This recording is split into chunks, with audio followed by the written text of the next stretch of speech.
বাতাসে কান পেতে শুনতে পেলাম, আসছে বৃহস্পতিবার তুই আসবি। মুহূর্তের মধ্যে টের পেলাম বৃহস্পতির দীপ্র প্রখরতা। আমার হৃৎপিণ্ডের ক্ষরণ থেমে গেছে। বৈদ্যুতিক স্ফুলিঙ্গের মতো ঝলকানি অনুভব করলাম চোখে।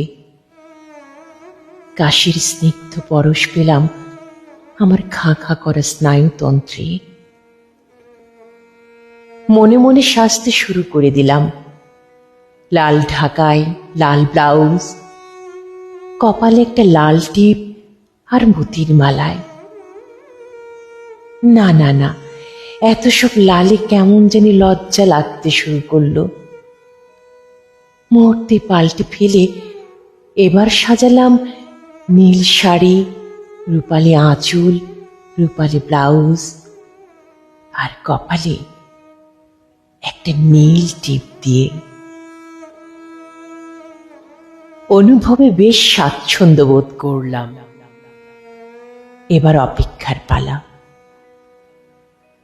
কত নির্ঘুম রাত আমি অপেক্ষা করেছি, কত প্রহর জেগে জেগে স্বপ্ন বুনেছি তোর আগমনী ধ্বনি শুনব বলে। আজ আর অপেক্ষা করতে ইচ্ছে করছে না। গুনতে শুরু করে দিলাম প্রহর।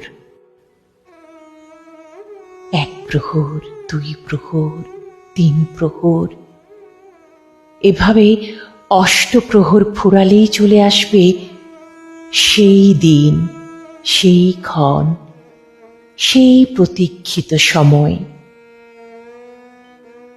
আর অপেক্ষা নয়, এবার আমি প্রতীক্ষায় আছি। পায়ের শব্দে জাগা শুভ্র সকালের।